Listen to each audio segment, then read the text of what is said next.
Bienvenue dans le podcast de celles et ceux qui veulent créer un monde avec plus de sens, une vie plus saine et naturelle. Je partage avec toi des idées pour s'adapter au monde de demain, des conseils pour simplifier ton quotidien, être plus aligné avec tes valeurs, des opinions pour penser différemment, sortir du moule et vivre selon ses propres termes. Le podcast est disponible sur toutes les plateformes. Pour ne rien rater, pense à t'abonner.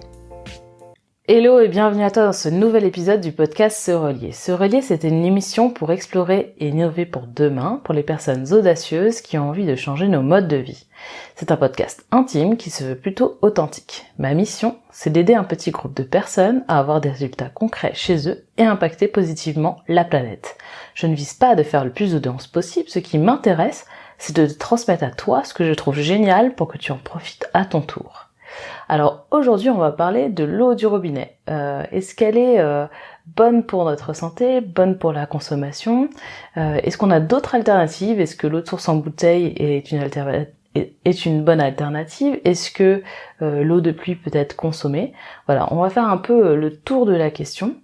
Mais avant tout, je voulais préciser que l'eau que l'on consomme, donc l'eau potable, ne représente que 1% de l'eau sur Terre. Donc c'est pour ça que c'est quelque chose de très rare et c'est pour ça qu'il y a effectivement un business autour de l'eau et que l'on peut dire ou pas certaines choses sur l'eau étant donné que on a une forte concurrence sur cet élément. Alors déjà pour commencer, est-ce que l'eau du robinet est mieux? Alors on va voir un peu comment on peut déterminer si cette eau du robinet est meilleure pour vous. C'est vous qui ferez le choix en fonction de ce que je vais vous dire. En tout cas, sachez qu'elle est très à la mode effectivement parce que elle est considérée comme zéro déchet. En effet, on n'a pas besoin d'acheter des bouteilles en plastique et on crée beaucoup moins de déchets avec cette eau du robinet. Il suffit d'avoir une gourde en inox ou en plastique dur pour pouvoir recharger l'eau ou même une carafe pour recharger cette eau et puis on peut la consommer et elle est beaucoup moins chère qu'une eau en bouteille, évidemment. Alors là-dessus, c'est vrai et c'est pas vrai. Attention parce que on peut aussi consommer de l'eau de source en bouteille. Moi je dis c'est ok si vous achetez des bidons qui sont importants, des bidons de 5, 10, 20 litres. Alors ça commence à faire lourd, mais 5 litres c'est déjà très bien. Pourquoi? Parce que le plastique de ces bidons-là est beaucoup plus épais. Et c'est un plastique dont on va dire les composants se recyclent très bien. Beaucoup mieux qu'une bouteille, on va dire, dite souple d'1 litre. Voilà. Alors, une chose à savoir sur l'eau ne périme pas. Elle peut avoir un goût ou des bactéries. Quand vous allez goûter de l'eau, soit le goût vous plaît ou pas, et soit vous tombez malade ou pas en fonction si elle contient des bactéries. Alors pour savoir si c'est ok de boire l'eau du robinet, tout simplement vous tapez sur Google carte qualité de l'eau du robinet et moi j'ai trouvé une carte UFC Que Choisir qui est très très bien, qui indique en fait la qualité de l'eau en fonction de là où vous vous situez. Carrément. Vous avez des petites gouttes qui sont soit vertes, bleues, rouges, jusqu'à noires, et vous indique si l'eau a par exemple des composants chimiques comme des nitrates, des pesticides, est-ce que l'eau contient des matières organiques, est-ce qu'elle est radioactive, voilà. Tout un tas de tests qui sont obligatoires à faire sur l'eau du robinet, qui sont contrôlés par des laboratoires indépendants et qui sont donc donnés ce sont des données publiques que l'on peut regarder donc sur internet. Donc je vous invite à aller voir si votre eau est bonne et en fonction on va voir ce que l'on peut faire. Donc mettez en pause si vous voulez le podcast, allez vérifier cela et on va voir en fonction si c'est oui ou non. Donc si l'eau est pas bonne à la consommation, c'est possible, on peut vous donner de l'eau dite potable mais en réalité elle contient des éléments qui ne sont pas bons pour votre santé. Et sinon elle peut être complètement verte et seulement le goût ne vous intéresse pas, et là on va voir également comment c'est possible de pouvoir modifier cela. Donc si elle n'est pas bonne pour votre consommation, donc vous pouvez quand même la consommer, simplement il va falloir vous équiper d'un filtre. Moi je vous recommande des filtres passifs. Alors le filtre le plus intéressant du marché, c'est le filtre Berkeley, pardon. C'est un filtre en inox. Alors vous pouvez avoir différentes tailles en fonction de votre foyer, de votre consommation, et ça élimine alors selon leur site, je crois que c'est 99% des bactéries et des polluants. Donc c'est vraiment très bon, et les filtres se changent tous les 6 ans je crois. Donc c'est vraiment quelque chose, un bon investissement pour vous et votre santé. Ensuite, si l'eau du robinet est pas bonne, bien sûr, vous pouvez vous acheter, comme je vous ai dit, de l'eau de source, et également si vous préférez l'eau de source, vous pouvez acheter de l'eau de source. Vérifiez simplement que cette eau est soit un pH 7, soit un pH, on va dire, un peu plus au-dessus, donc alcalin. Attention toutefois, il y a des industriels qui rajoutent du fluor dans l'eau, qui est pas du fluor qui est contenu dans l'eau naturellement. Donc certains industriels rajoutent du fluor. Là-dessus aussi, je vous recommande d'aller voir sur UFC Que Choisir, sur des eaux de source qui sont recommandées. Si vous avez par exemple, dernier conseil, de l'eau en bouteille plastique, je vous recommande quand même de la mettre dans une carafe en verre avant de la consommer, parce que l'eau va redevenir dynamique. On verra cette notion de dynamisme de l'eau demain sur un podcast spécifique, mais je vous conseille, elle sera meilleure à la consommation, elle vous apportera plus d'hydratation. On verra vraiment ce phénomène, c'est assez particulier. Et surtout, si vous avez ouvert l'eau, la bouteille il y a un peu de temps et que vous l'avez déjà consommée et que vous l'avez refermée, évidemment l'eau elle va un peu macérer parce qu'elle a touché à des bactéries de votre salive, de votre bouche, si vous l'avez utilisée comme ça. Si vous l'avez pas utilisée en buvant directement à la bouteille, l'eau est censée être très bonne. Et même si vous l'avez utilisée en buvant directement à la bouteille, vous pouvez également la faire décanter dans une carafe d'eau en verre. En une nuit dans un frigo, l'eau redevient, on va dire, bonne pour vous et bonne pour votre santé surtout.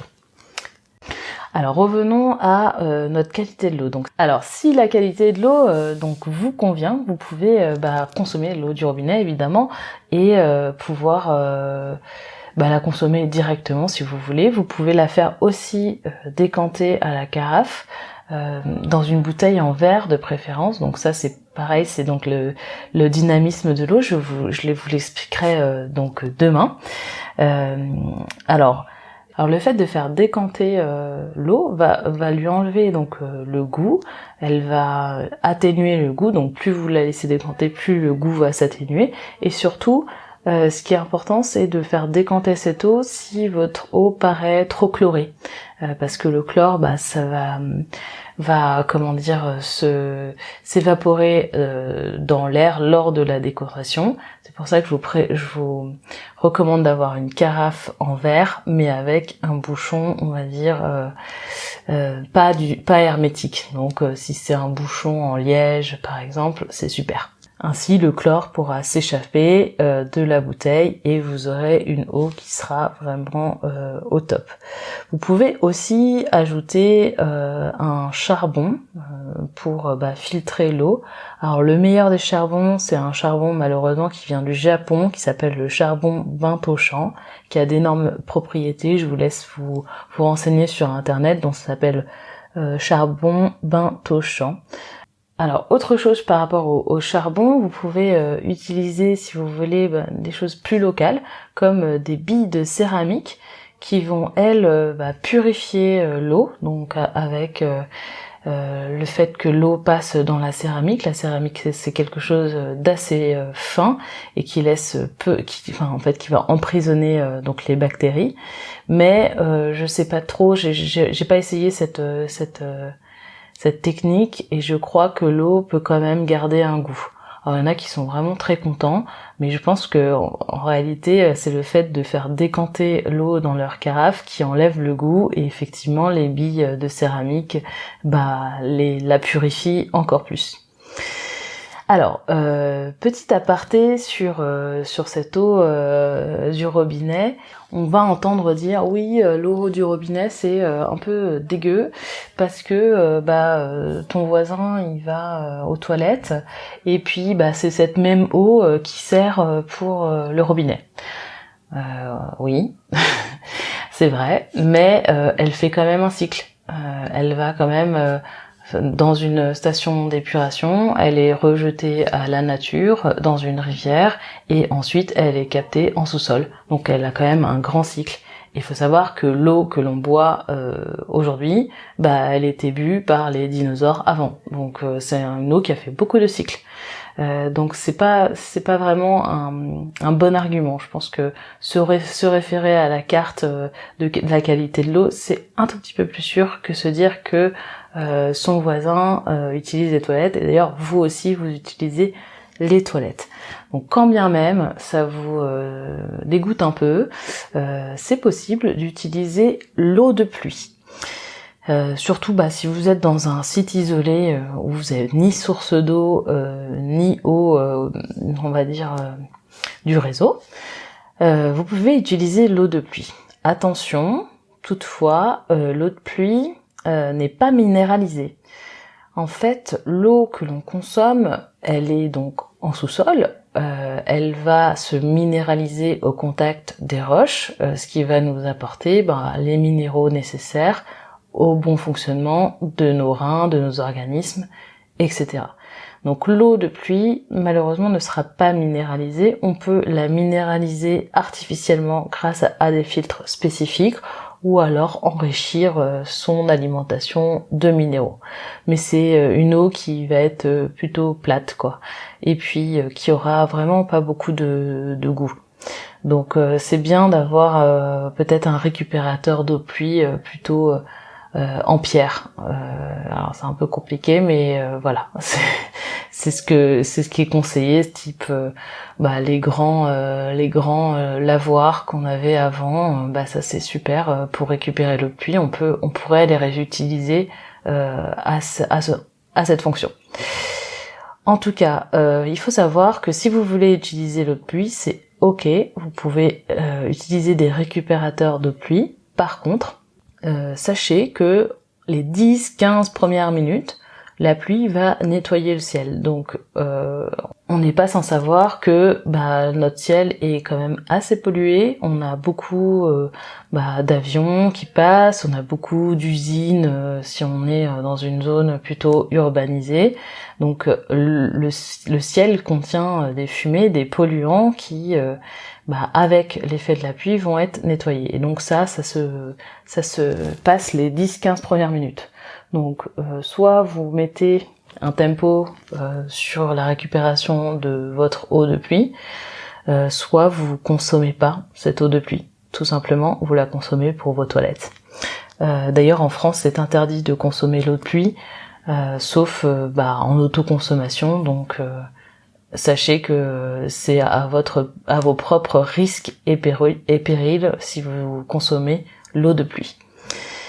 Alors une fois récupéré cette eau de pluie, vous pouvez utiliser un filtre, pareil, un filtre à charbon passif, équipé de plusieurs filtres. Donc les filtres Berkeley sont vraiment idéaux pour ça, parce que ils sont vraiment très fiables. Donc vous pouvez l'utiliser pour consommer votre eau, et de nombreux internautes sur YouTube l'ont réalisé, ils vont très bien. Et encore une fois, testez aussi votre eau, c'est aussi à vos risques et périls si vous consommez de l'eau de pluie. Sachez également que pour vos plantes, l'eau de pluie, ça va être vraiment l'eau qu'il leur faut. L'eau minérale n'est pas faite pour être consommée par les plantes. C'est comme si vous arrosiez vos plantes avec du sel, de l'eau salée, pardon. Donc c'est le même effet, ça va les dessécher plus que de les hydrater, parce qu'elles n'ont pas besoin de ces minéraux sous la roche. Donc vraiment essayer d'utiliser de l'eau de pluie. On peut aussi pareil faire décanter l'eau du robinet et on va dire que déjà on aura moins l'effet chlore sur les plantes, qui seront quand même un petit peu mieux sans chlore que avec. Voilà, je pense que j'ai fait le tour des questions par rapport à la qualité de l'eau. Donc si vous en avez d'autres, n'hésitez pas à les mettre en commentaire, j'essaierai d'y répondre. Demain, j'aborde donc les secrets de l'eau dynamique. On va voir que l'eau va changer en fonction de son stockage, en fonction de son activité et même son ressenti. Même son ressenti émotionnel, l'eau change de caractéristiques. Donc c'est assez incroyable, mais c'est quand même issu d'études très sérieuses d'un japonais qui a étudié ça pendant plus de 20 ans. Donc si tu as aimé ce podcast, n'hésite pas à t'abonner et le noter et surtout le partager.